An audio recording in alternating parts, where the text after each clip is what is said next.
Boa noite, meus irmãos. Gostaria de saudar a todos com a graça e com a paz do nosso Senhor e Salvador Jesus Cristo. Amém? Quero, desde já, de antemão, agradecer pela rica oportunidade que está sendo me concedida nessa noite, de ter o prazer e a alegria de compartilhar a palavra do Senhor com vocês. Eu espero que os irmãos estejam bem. Quero dizer que estou com saudades de todos e que tenham orado incessantemente para que logo nos seja dada a oportunidade de estarmos aqui nesse local, juntos e reunidos para louvarmos ao Senhor. Sem mais delongas, eu gostaria de convidar você a abrir a sua Bíblia no livro de Eclesiastes, no capítulo de número 4. Eclesiastes, capítulo de número 4. Nós vamos ler do verso 7 até o verso de número 12. Eclesiastes, capítulo 4, verso 7 ao verso de número 12. Todos encontraram? Sim? Vamos fazer a leitura? Após fazermos a leitura, nós vamos fazer um breve período de oração, mas mesmo assim eu queria fazer-lhe um pedido, de que você não feche a sua Bíblia. Pelo contrário, eu quero que você permaneça com sua Bíblia aberta, porque nós vamos nos deter nesse texto, e eu quero que você confira comigo tudo aquilo que nós estamos estudando nessa noite. Tá certo? Vamos lá comigo. Eclesiastes, capítulo 4, do verso número 7 até o verso número 12. Diz assim a palavra do Senhor. Então considerei outra vaidade debaixo do sol, um homem sem ninguém, que não tem filhos nem irmãos, mas que não cessa de trabalhar e cujos olhos não se fartam de riquezas. E ele não pergunta, para quem eu estou trabalhando, se não aproveito as coisas boas da vida? Também isto é vaidade e enfadonho o trabalho. Melhor é serem dois do que um, porque maior é o pagamento pelo seu trabalho. Porque se caírem, um levanta o companheiro, mas ai do que estiver só, pois caindo não haverá quem o levante. Também, se dois dormirem juntos, eles se aquecerão, mas, se for um sozinho, como se aquecerá? Se alguém quiser dominar um deles, os dois poderão resistir. O cordão de 3 dobras não se rompe com facilidade. Oremos ao Senhor. Pai Santo, obrigado por tua santa palavra. Eu oro ao Senhor que o teu Santo Espírito nos ilumine na leitura e na exposição desse texto. Eu peço ao Pai que o Senhor abra a mente e o coração dos meus irmãos que estão nas suas casas, que o Senhor os alimente, que a palavra do Senhor fira seus corações. Essa é a minha oração, Pai, em nome do teu Filho Jesus. Amém. Queridos, nós estamos continuando, como o nosso irmão Isaac bem disse, as nossas exposições no livro de Eclesiastes. E a temática geral desse livro, nós podemos perceber que o pregador, o escritor, aquele que escreveu esse livro, ele está em uma busca, ele está em uma investigação desenfreada, de certa forma, buscando sentido para a vida. Nessa jornada, após se deparar nesses textos que lemos nas últimas semanas, nós podemos ver que o autor, ele se deparou com vários tipos de tribulações, as tribulações da vida, que tanto eu como você enfrentamos e vemos. Dentre essas tribulações, nós lidamos com a injustiça, a opressão, a inveja, e hoje nós vamos perceber que nessa investigação por encontrar sentido na vida, o pregador agora ele se depara com mais uma decepção, como ele bem vai dizer aqui, com mais um tipo de vaidade. E esse tipo de vaidade que ele se encontra é a vaidade do individualismo. O problema do orgulho do ser individual. O problema de achar que o individualismo, de que a forma como você faz tudo do seu jeito, da sua maneira, achando que isso vai trazer benefício para você, também não passa de vaidade, também não passa de loucura, também não passa de enfadonho trabalho e de correr atrás do vento. Dito isto, eu gostaria de propor, com base nesse texto que lemos agora, de que nós, ao invés de passarmos a nossa vida sendo orgulhosos, sendo individualistas, a minha proposta para você nessa noite é de que, ao invés de sermos individualistas, nós devemos buscar viver em comunidade. Para isso, para provar para você que é melhor viver em comunidade, eu gostaria de mostrar para você, com base nesse texto que nós lemos, pelo menos 4 benefícios que nos mostram de que é melhor viver em comunidade. Mas antes de passarmos para a exposição do nosso texto em si, eu gostaria de explicar para você como nós vamos lidar com esse texto que nós estamos trabalhando nessa noite. Nós vamos lidar com ele da seguinte forma: nós vamos dividir o texto em 2 blocos, certo? O primeiro bloco será os versos 8 e 7, tá certo? Onde nós vamos ver justamente o problema do individualismo, o problema de ser solitário. E o segundo bloco, nós vamos lidar com nos versos 9 a 12, onde nós veremos justamente o benefício da comunhão, tá certo? Então, permaneça com sua Bíblia aberta e acompanhe comigo. Olhe comigo aí os versos número 7 e número 8.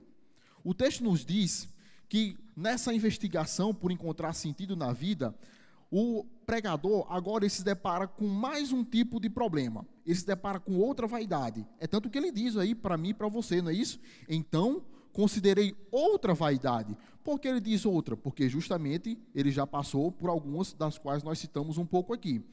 E ele vai dizer que essa vaidade, que está aí no verso número 8, é apresentada na figura de um homem, que esse homem, ele é o quê? Ele é sem ninguém. É isso que o texto nos diz. E ele é sem ninguém de uma forma assim muito triste, muito individualista, a ponto do escritor nos dizer que esse homem não tem filhos, esse homem não tem irmãos, esse homem não tem amigos, esse homem não tem ninguém. Só que esse homem, mesmo não tendo ninguém, ele faz algo que ocupa, ele faz algo para trocar o relacionamento com as pessoas, a vida em comunhão. Ele faz algo que ele vai empenhar a sua vida, e esse algo não é outra coisa que o texto vai nos dizer, a não ser o trabalho. Não é isso que o texto nos diz aí? Veja comigo o verso 8. Ele diz: mas esse homem, o quê? Não cessa de trabalhar, e os seus olhos, eles não se fartam de riquezas. Por quê? Porque se ele é sozinho, todo o seu trabalho, todo o seu empenho, todo o seu salário, tudo que ele recebe, tudo que ele ganha é para si mesmo. Ou seja, algo totalmente individualista. Tudo que ele recebe é para ele mesmo. Mas notem comigo que mesmo assim, mesmo tendo ocupado o seu tempo com muito trabalho, com muito esforço, com muita labuta, e mesmo recebendo todo o dinheiro, todo o salário, todos os seus bens para si mesmo, note comigo que no final do verso vai dizer que ele não está satisfeito, de que esse homem não é feliz. E por quê? Olhe comigo. E ele não pergunta: para quem estou trabalhando, se não aproveito as coisas boas da vida? Também isto é vaidade e enfadonho o trabalho. Queridos, perceba que apesar de ocupar o seu tempo com o trabalho, de receber todo o salário, todo o benefício do seu trabalho, esse homem não tem com quem dividir o seu esforço. Esse homem não tem com quem dividir o que ele ganha. Esse homem, por estar tão empenhado no seu trabalho individual, no seu individualismo, no seu orgulho único, esse homem não consegue nem ao menos aproveitar, nem mesmo sozinho, aquilo que ele ganha. E por que ele não consegue? Porque ele é individualista, porque ele prefere viver sozinho, porque ele prefere não viver com ninguém. Esse é o retrato desse homem. E eu queria perguntar para você: será que nós não somos assim? Me parece que nós também somos assim, não é mesmo? Nós nos esforçamos, estudamos muito, trabalhamos, juntamos riquezas, ficamos munidos de muitos bens materiais, mas quando menos percebemos, ainda continuamos insatisfeitos e descontentes com aquilo que nós temos. E sabe por quê esse homem continua desse jeito? Sabe por que esse homem continua insatisfeito? Porque, como o texto nos diz, nos versos 7 e 8, todo o seu trabalho e toda a riqueza dele, todo o seu individualismo, não o levam a lugar nenhum. Por que não levam? Porque os objetivos dele estão errados. Ele se empenha, ele trabalha, ele recebe o seu trabalho, do seu trabalho. No entanto, é sozinho. E esse não é o objetivo do trabalho. Esse não é o objetivo da vida. Esse não é o objetivo da minha vida, da sua vida. Mas esse homem pode ser você. Ou talvez a história desse homem se pareça com a sua. Talvez você seja assim. Se empenha no seu trabalho a tal ponto de não ter tempo para ninguém. A tal ponto de não ter tempo para sua família, de não ter tempo para amigos, de não ter tempo de se assentar para conversar, para jogar conversa fora, porque você prefere fazer tudo sozinho, achando que sozinho vai chegar a algum lugar. Mas a palavra nos diz que tudo isso, essa ideia de individualismo, ela é tolice. De que essa ideia de querer chegar ao topo das coisas, de ser o centro sozinho, ela é burrice. E por quê?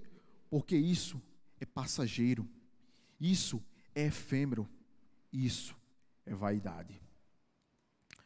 Se você é assim, e talvez você seja assim, talvez eu seja assim, talvez nós sejamos assim, eu tenho uma boa notícia para você. Você não precisa se desesperar, porque os versos seguintes vão nos mostrar a solução. A solução para que, Washington? A solução para o individualismo. E não existe outro remédio, não existe outra solução, não existe outro meio de lutar contra o individualismo, que é justamente vivendo em comunidade. E sabe por quê? É melhor viver em comunidade? Porque a vida em comunidade, ela nos traz muitos benefícios. E eu quero apresentar 4 para vocês. Olhe comigo o primeiro benefício, no verso número 9. A palavra nos diz: melhor é serem 2 do que 1, porque maior é o pagamento pelo seu trabalho. Gente, o primeiro benefício apresentado para nós no versículo de número 10, vai dizer que o primeiro benefício é ter alguém para justamente trabalhar juntamente conosco. E por que isso é benéfico? Por que isso é bom para mim? Talvez você esteja perguntando. O texto é muito claro, porque quando nós trabalhamos em conjunto, o salário, a paga, é muito maior. Isso é lógico. Isso é um pensamento certeiro. Pense comigo. Imagine que você tem que carregar ou descarregar um caminhão de tijolos. Pensa comigo. Se você for fazer isso sozinho, nossa, eu vou ficar com pena de você, porque você vai se prejudicar bastante, de inúmeras maneiras. Você pode até conseguir, mas no final das contas, você sabe que você vai sofrer muito. No entanto, se você tiver outra pessoa, se você tiver um amigo, se você tiver alguém para lhe ajudar a descarregar esse caminhão de tijolos, você pode até se machucar um pouco, mas com certeza você vai se machucar e vai se cansar bem menos. Por quê? Porque alguém vai estar lhe ajudando. O segundo benefício está aí no verso número 10. Veja comigo. Porque se caírem, um levanta o companheiro, mas ai do que estiver só, pois se ele cair, não haverá quem o levante. O pregador agora nos remete à ideia de uma viagem. E isso era muito comum nos tempos do pregador, isso era muito comum no tempo em que esse livro de Eclesiastes foi escrito. As pessoas, elas viajavam, e geralmente, às vezes, as viagens eram à noite. E essas viagens à noite, elas podiam se tornar perigosas, porque existiam pessoas que eram mais intencionadas, e existiam também buracos, às vezes as estradas não eram boas, e isso traria muito perigos para os viajantes. No entanto, ele vai dizer que o segundo benefício de viver em comunidade é que você sempre vai ter alguém para lhe ajudar quando você cair. Isso é bom, não é? Pense comigo. Imagina que você vai fazer uma viagem e por algum motivo que você sofre um acidente. Se você estiver sozinho, você vai ter muita dificuldade. Você pode estar muito machucado. E o fato de estar sozinho vai fazer com que você possa até perder a sua vida, ou se machucar mais ainda, ou não chegar à solução que você quer. No entanto, se você, quando vai viajar, você leva alguém da sua confiança, você leva alguém que você pode confiar, e esse alguém está com você, e você pode confiar nele, você pode até também sofrer um acidente, mas com certeza essa pessoa que está ao seu lado, esse seu amigo, ele vai lhe ajudar, ele vai cuidar de você, ele vai tratar dos seus ferimentos, ele vai chamar uma ambulância para lhe socorrer. Por que isso? Porque você não vai estar sozinho. O terceiro benefício que nós podemos ver está aí no verso de número 11. Olhe comigo. Também, se dois dormirem juntos, eles se aquecerão. Mas, se for um sozinho, como ele vai se aquecer? Ora, as viagens também, as noites em Jerusalém, as noites no tempo onde esse livro foi escrito, os historiadores vão dizer que eram noites muito frias, às vezes até congelantes, de dar calafrios mesmo. Só que aí poderia ocorrer de alguém viajando sozinho esquecer, por exemplo, o seu cobertor ou algo para se aquecer. Como ele iria fazer? Iria passar a noite inteira sofrendo com muito frio? Não seria melhor levar alguém com ele para poder se aquecer junto, para poderem dormirem juntos, ou até talvez alguém que pudesse emprestar um cobertor para que ambos pudessem se aquecer? Sim, e esse é mais um benefício. Benefício de quê? De que alguém para nos ajudar quando estamos necessitando de algo. E o quarto e último benefício está aí no verso número 12. Veja comigo. Se alguém quiser dominar um deles, os dois poderão resistir. As viagens, como eu falei agora há pouco, muitas das vezes elas poderiam ser muito perigosas, porque poderiam existir pessoas mal intencionadas que por algum motivo queriam roubar, queriam assaltar, queriam machucar os viajantes. Então, é óbvio pensar de que se você decide viajar sozinho, o risco de você ser assaltado, o risco de você ser roubado, o risco de você ser machucado por uma pessoa ruim, ele é alto. Porém, se nessa viagem você não for só, porém, se nessa viagem você levar alguém juntamente com você, talvez ainda existam pessoas que possam lhe querer fazer mal, mas você não vai estar sozinho. Alguém vai estar com você, alguém para lhe ajudar, alguém para batalhar, alguém para resistir, alguém para lutar ao seu lado. Esse é mais um benefício que nós temos. Quando estamos em comunidade, quando vivemos em conjunto, nós nunca estamos só. Sempre teremos pessoas que lutam juntamente conosco. Isso é bom, não é? É bom viver em comunidade. Viver em comunidade traz benefícios. Só que talvez você esteja se dizendo, ou se perguntando, ou até mesmo afirmando para mim: mas Washington, eu já me decepcionei quando eu confiei em alguém. Eu já me entristeci quando eu depositei a minha esperança em alguém. Eu já fui traído por alguém. Eu já fui machucado por alguém. Eu já fui lesado por alguém. Então eu prefiro viver a minha vida sozinho, porque não existe ninguém em que eu possa confiar. Eu quero dizer que você está errado. Por quê? Porque a Bíblia diz que você está errado. Existe alguém. Existe alguém que você pode confiar. Existe alguém que não vai lhe decepcionar. Existe um amigo, preste muita atenção nisso, existe um amigo que nunca vai lhe abandonar. Esse amigo, ele disse que estaria conosco todos os dias da nossa vida, até a consumação dos séculos.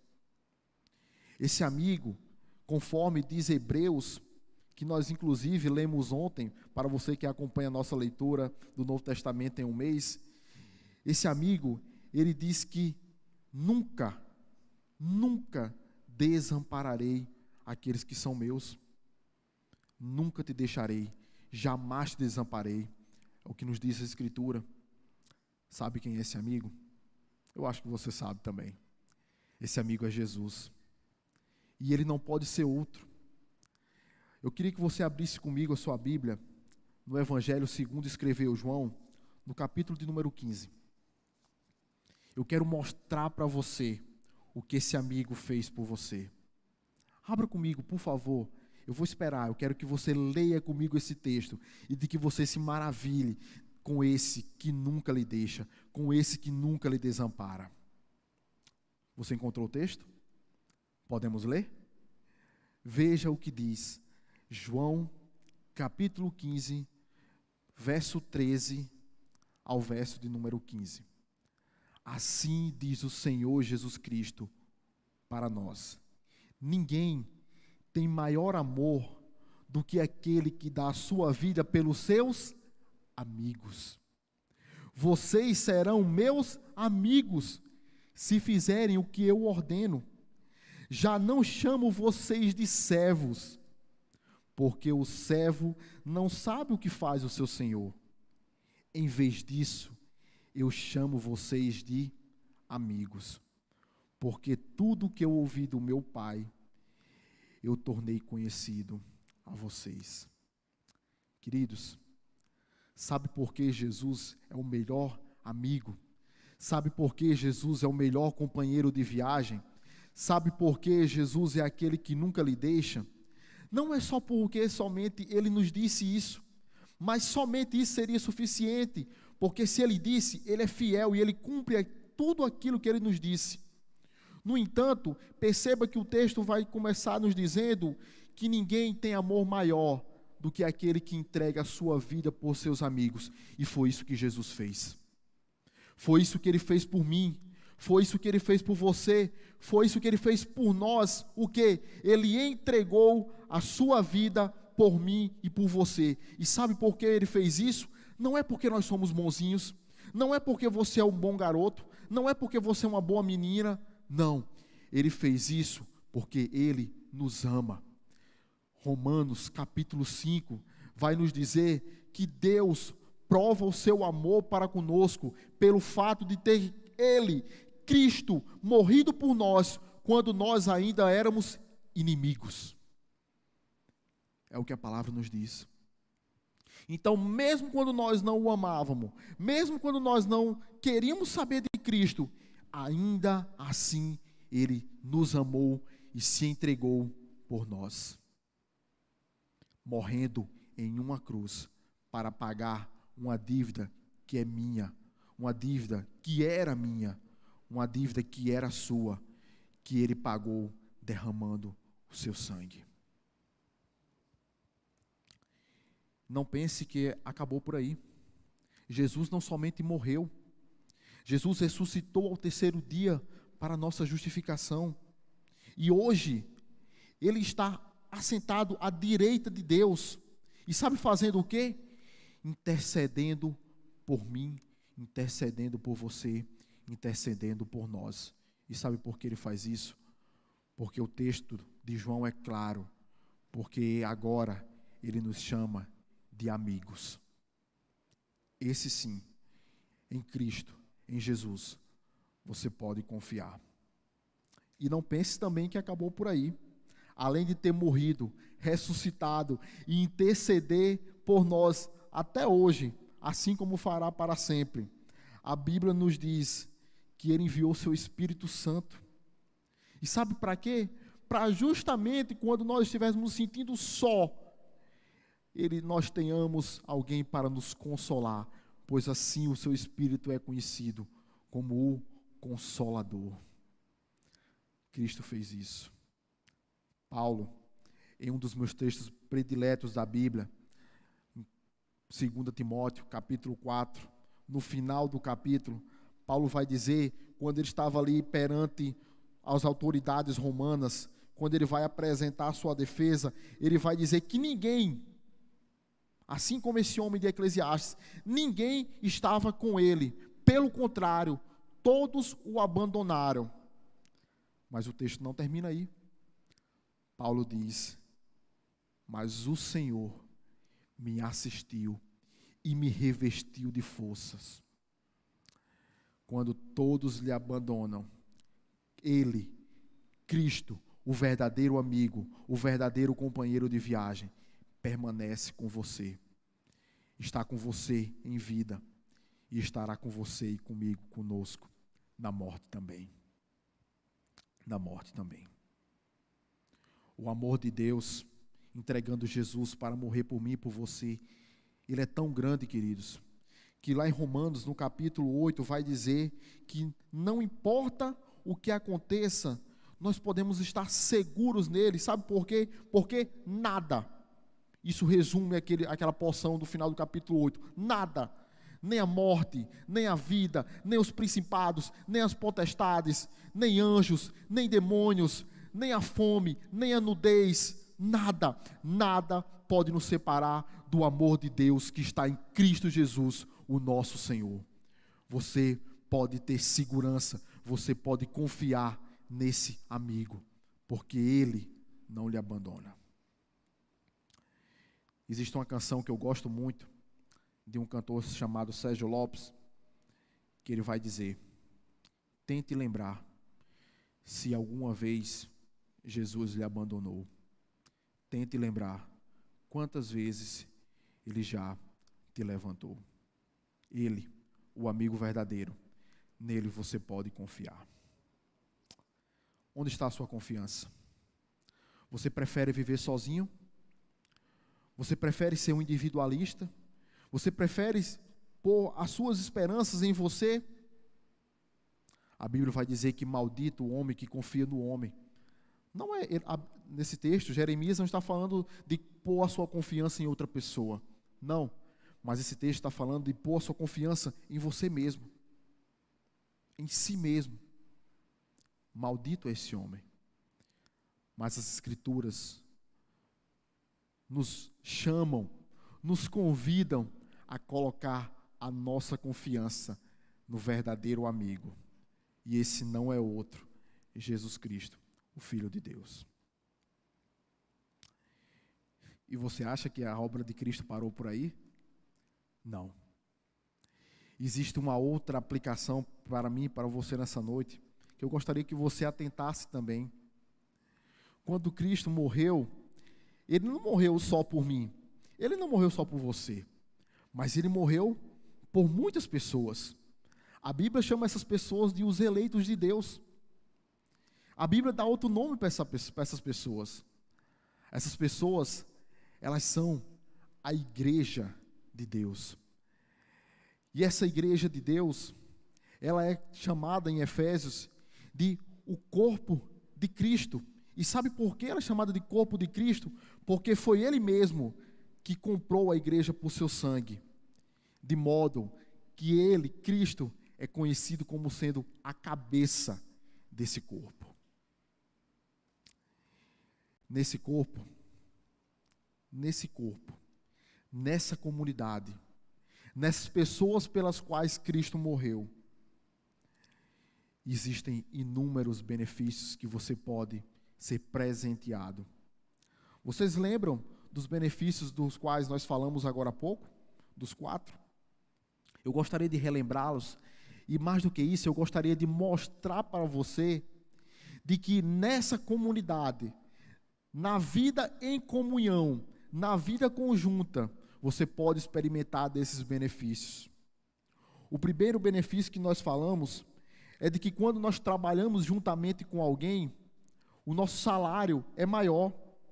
E eu quero dizer para você que nesse corpo, nessa casa, fazendo parte dessa igreja, nessa comunidade, existem pessoas que trabalham juntamente comigo e juntamente com você. Essas pessoas são chamadas de irmãos, de irmãs. E esse corpo, ele é tão belo, ele é tão importante, de modo que Paulo vai dizer que nós devemos chamar as pessoas que são mais velhas de pais, de modo que nós chamamos as irmãs mais velhas de mães, de modo que os moços e as moças, os jovens das igrejas, nós os podemos chamar de irmãos e irmãs em Cristo. E nesse corpo, nessa casa, fazendo parte dessa igreja, você também pode ter essas pessoas para chamar de mãe, para chamar de pai, para chamar de irmãs. E essas pessoas são elas que trabalham juntamente com você para o avanço do reino de Deus. E através dessas pessoas, das quais aquele Espírito que nós falamos agora há pouco, ele concede dons para elas, e esses dons que Deus dá para elas, essas pessoas usam esses dons entre si, para serem exortados, para serem edificados, para serem, a cada dia, aos poucos, gradativamente, um pouco mais parecidos com Cristo, que é o nosso cabeça. O segundo benefício que nós vimos foi que viver em comunhão, viver em comunidade, você sempre vai ter alguém para lhe levantar quando cair. E também não é assim na igreja, não é assim no corpo de Cristo, não é assim na comunidade. Sim, é assim. Nesse corpo existem pessoas que levantam você. Nesse corpo existem pessoas que, quando aqueles que por algum motivo tropeçam e caem, existem homens, existem mulheres que você pode contar que irão lhe levantar, que irão lhe restaurar, conforme diz Gálatas capítulo 6, com o espírito de brandura. E sabe por quê com o espírito de brandura? Porque eles lhe amam. Porque essas pessoas que fazem parte dessa comunidade, eles amam vocês. Nesse corpo, nessa comunidade, fazendo parte dessa igreja, quando você tropeçar, quando você pecar, quando você cair, Deus também levantou pessoas dentro dessa comunidade para disciplinarem você. E sabe por que elas vão lhe disciplinar? Porque Deus disciplina aqueles a quem Ele ama. Mesmo que a disciplina no início produza um efeito triste, no final, o seu fruto vai ser a restauração, justamente daquele que caiu. E Deus faz isso através dessas pessoas que Ele comprou, dando a vida do seu Filho. O terceiro benefício que nós vimos de viver em comunhão é que nós sempre vamos ter pessoas que cuidam de nós, mesmo que seja quando passamos frio. Nessa comunidade, fazendo parte desse corpo, fazendo parte dessa comunhão, fazendo parte dessa casa, conforme Paulo vai dizer aos Coríntios, sempre vai existir pessoas que vão ajudar a suprir as suas necessidades. Nessa casa, nessa comunhão, as pessoas, elas vão ajudar você se você precisar de algo.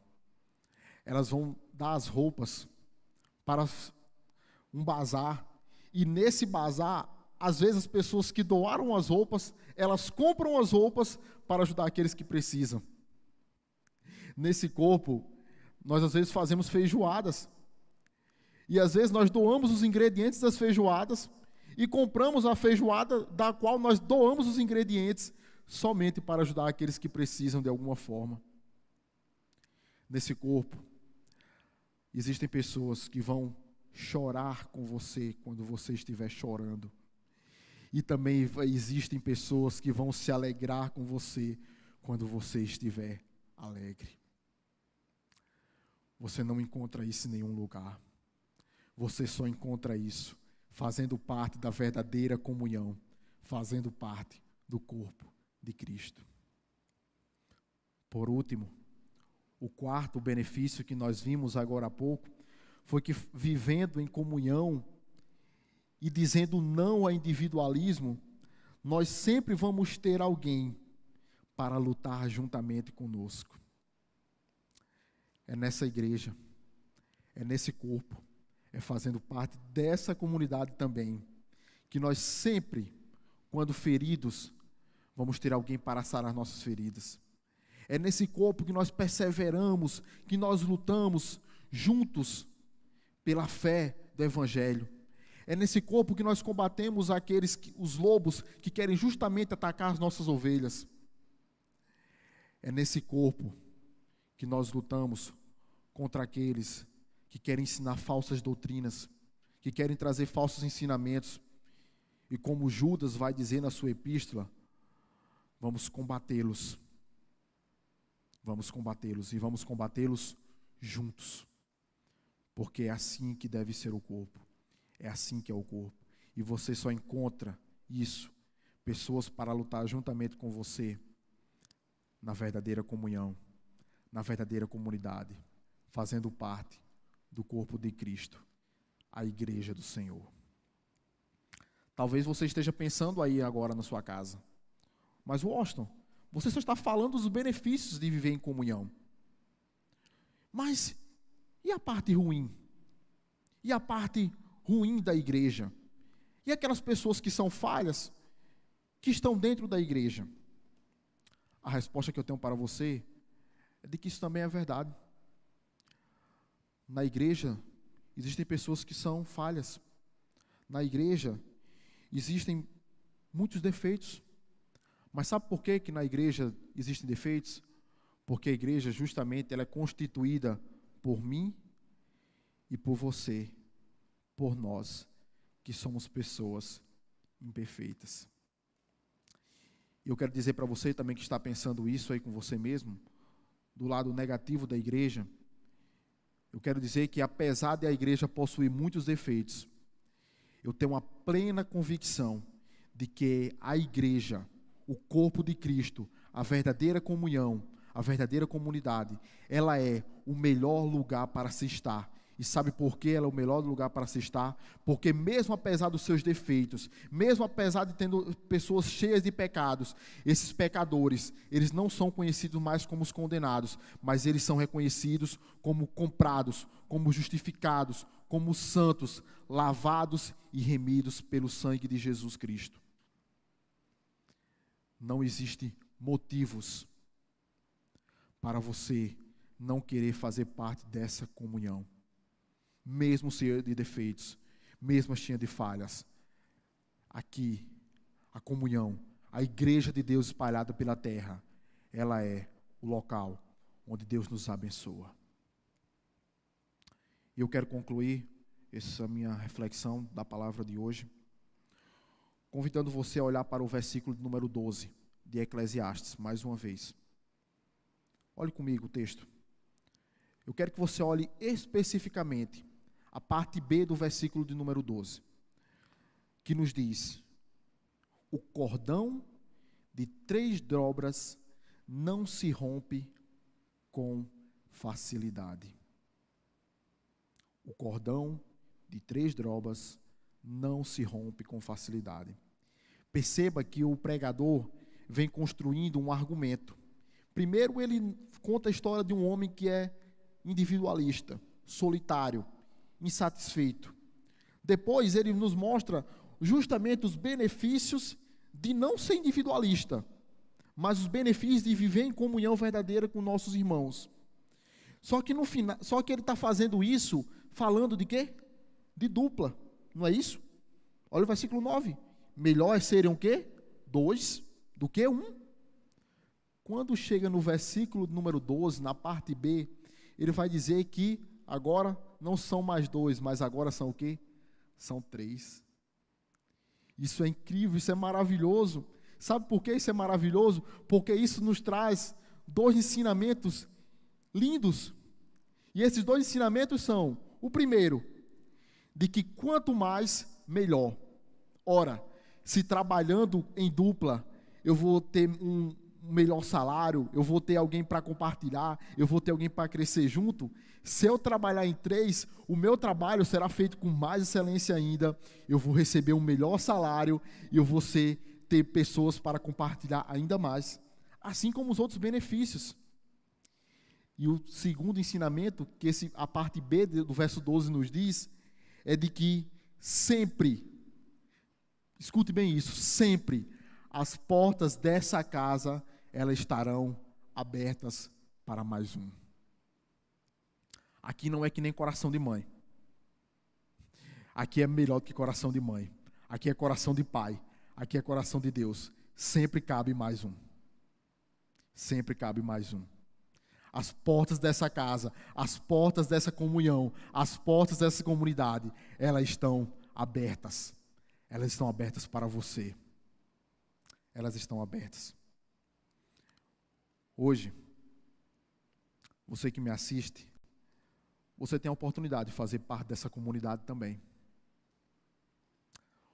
Hoje você tem a opção de encontrar e de reconhecer como o Senhor da sua vida o verdadeiro e melhor amigo que existe.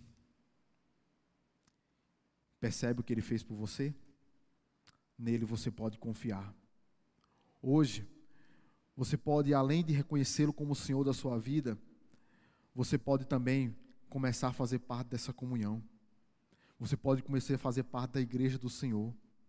Você pode começar a experimentar esses benefícios que somente são conhecidos e experimentados na sua essência quando se faz parte da verdadeira comunidade.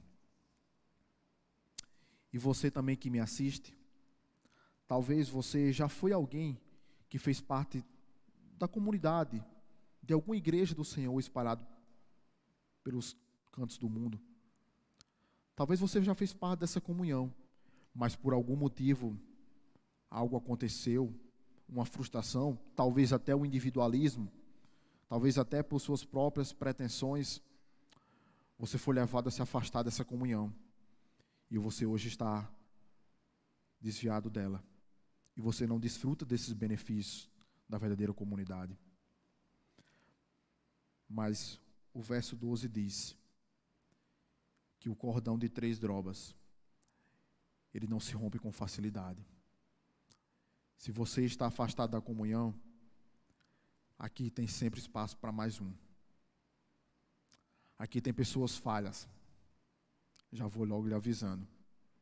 Mas são pessoas que a cada dia que passa, são transformados à imagem do Senhor Jesus Cristo. E conformados com Ele. Você pode fazer parte dessa comunhão. Você pode fazer parte dessa comunhão. Eu queria encerrar citando um trecho de uma canção que eu também gosto muito. O nome da canção se chama Portas Abertas. Ela é do grupo Logos. E o refrão, que é belíssimo, o refrão dessa música nos diz: mas nunca é tarde não, saia da escuridão, há um novo dia, uma nova manhã, a mesma casa tem portas abertas, pessoas certas, amigos e irmãos. Venha desfrutar dos benefícios de fazer parte de uma comunidade verdadeira. Vamos orar? Senhor, a obra que o Senhor fez por nós, ela é linda, ela é perfeita, ela é completa, ela é maravilhosa.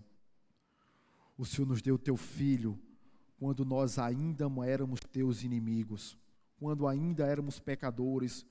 Mesmo assim, o Senhor nos amou. Ele é o nosso verdadeiro amigo. E Ele estará conosco para todo sempre. Ele voltará um dia para nos buscar. E aguardamos a tua volta. Mas enquanto o Senhor não vem, estamos aqui nesse mundo, passando por lutas, por tribulações, por dificuldades. Mas sabemos que não estamos só, porque o Senhor está conosco. E além do Senhor estar conosco, o Senhor nos deixou uma família. Uma família. O Senhor nos deu a família, a igreja do Senhor. Obrigado, Deus. Obrigado por essa família. Obrigado pelos benefícios de fazer parte dessa família. Obrigado pela comunhão verdadeira. Obrigado por essa comunidade. Muito obrigado. Eu oro por aqueles, ó Deus, que um dia fizeram parte dessa comunidade e que hoje por algum motivo estão afastados. Que o Senhor tenha misericórdia deles e os restitua na sua presença. E é por aqueles que essa palavra falou hoje aos seus corações, que ainda não fazem parte de nenhuma comunidade, que o Senhor abra os seus corações, que eles percebam que eles podem sim fazer parte dessa comunidade. Fique conosco, Pai. Nos preserva nessa comunhão. É o que eu te oro, em nome do teu Filho Jesus. Amém. Amém. Eu gostaria de dar um aviso maravilhoso para você. Incrível. Quem me conhece sabe. Tem até figurinha sobre isso que eu vou falar. Vamos falar sobre Escola Bíblica Dominical, EBD. E amanhã, pasmem vocês, eu fiquei muito feliz quando recebi essa notícia. Amanhã nós vamos iniciar um novo jeito de termos Escola Bíblica Dominical. Com certeza eu não vou perder. E se eu fosse você, eu não perderia também. Amanhã, a partir das 9h30, os nossos pastores, Igor e Osaí, estarão dando início a estudos bíblicos de EBD, aos domingos pela manhã. Vamos iniciar amanhã, às 9h30. Washington, como eu faço para participar? Muito simples, muito simples. Você tem dois meios, e caso você não consiga esses meios, você pode nos procurar, qualquer um de nós, a mim, o pastor Igor, o pastor Osaí, ou outra pessoa, para lhe ajudar a participar. A nossa EBD, ela vai ser online, vão ser transmissões online, tá certo? E essas transmissões, elas serão por um aplicativo chamado Google Meet, tá certo? Google Meet. Através desse aplicativo, você vai poder baixá-lo no seu celular ou no seu computador. Nós vamos criar um link, tá certo? Nós enviaremos esse link para você. Você vai acessar esse link e vai poder fazer parte dessa sala única de EBD para aprendermos cada vez mais sobre esse livro maravilhoso que são as Escrituras do nosso Deus. Tá certo? Então, baixe o seu aplicativo aí no celular, Google Meet, tá certo? Instale ele, nós vamos criar o link, enviaremos para você e você vai poder acessar esse link tanto pelo computador como pelo WhatsApp e vai poder participar das nossas transmissões. Uma observação que nós pedimos é que você use fones de ouvido. Por quê? Porque através dos fones a transmissão será mais bem ouvida e vai fazer com que cesse qualquer tipo de ruído ao seu redor. Tá certo? Caso você não consiga dessas duas maneiras, nem pelo computador, nem pelo WhatsApp, por favor, fale com o nosso pastor Igor, fale com o nosso pastor Osaí. Nós teremos muito prazer em lhe ajudar a usar essa ferramenta para que você seja edificado. Certo? Vamos orar ao Senhor, mais uma vez, encerrando o nosso momento. Oremos. Pai Santo, obrigado por essa noite, pela oportunidade de cantarmos ao Senhor e de meditarmos na Tua Santa Palavra. Pedimos, ó Deus, que o Senhor nos leve em paz para os nossos lares e aqueles que estão em suas casas, que também sejam abençoados e protegidos pelo Senhor, ó Deus. Fique conosco, abençoa desde já a nossa aula da Escola Bíblica amanhã, que todos aqueles que tiverem interessados possam participar e crescer juntamente, ó Deus. É assim que nós te oramos, em nome do Teu Filho Jesus. Amém. Boa noite, que Deus o abençoe.